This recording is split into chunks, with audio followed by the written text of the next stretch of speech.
Kita ke informasi lain, besaran tunjangan rumah anggota DPR menjadi pro dan kontra yang ramai diperbincangkan publik. Lantas apakah tunjangan 50 juta rupiah merupakan angka yang proporsional atau berlebihan? Berikut liputannya. Tunjangan itu disebut diberikan untuk mengganti hak rumah jabatan anggota atau RJA yang sudah tidak diterima anggota dewan. Belakangan, pemimpin DPR mengonfirmasi bahwa tunjangan rumah tersebut hanya akan diberikan sampai Oktober 2025. Jadi saya ulangi bahwa anggota DPR itu mendapatkan tunjangan perumahan setiap bulannya 50 juta dari bulan Oktober 2024 sampai dengan bulan Oktober 2025, yang mana uang tersebut akan dipakai untuk kontrak rumah selama masa jabatan anggota DPR 5 tahun, yaitu selama 2024 dan sampai dengan 2029. Jadi setelah Oktober 2025, setelah bulan Oktober 2025, anggota DPR itu tidak akan mendapatkan tunjangan kontrak rumah lagi.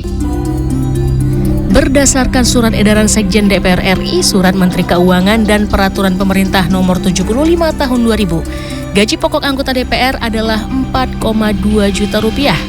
Namun jika ditotal dengan berbagai tunjangan, termasuk tunjangan rumah, anggota legislatif bisa menerima 230 juta rupiah per bulan atau setara dengan 42 kali lipat upah minimum DKI Jakarta. Peneliti Forum Indonesia untuk Transparansi Anggaran (FITRA) menggarisbawahi kurangnya transparansi dari pihak DPR dari awal mengenai keputusan besaran tunjangan rumah ini sehingga menimbulkan polemik di publik.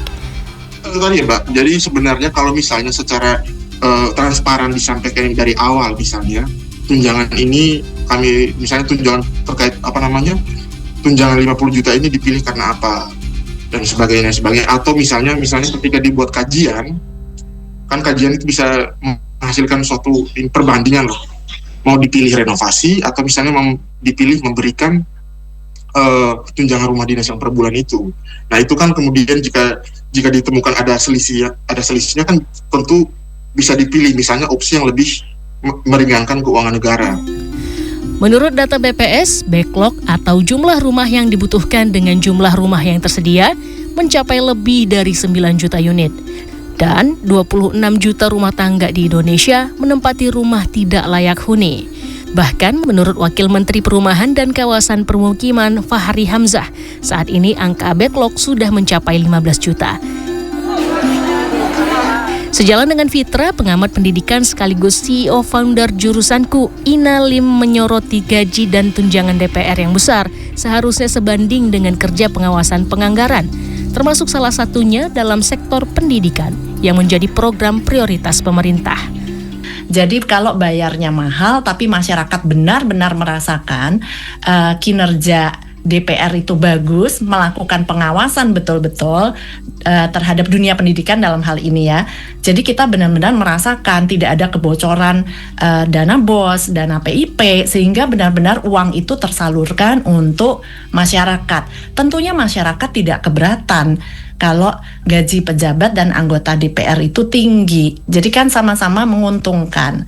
Yang membuat kecewa ini kan bukan berapa jumlah tunjangan atau gajinya, tapi kita tabrakkan jangan dibandingkan dengan gaji mungkin masyarakat, tapi bandingkan dengan kinerjanya.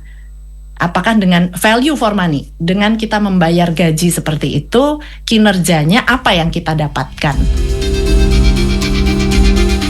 Polemik gaji dan tunjangan DPR ini sebenarnya bukan sekadar untuk adu nasib atau membandingkan besaran gaji DPR dengan gaji kita para kaum menengah.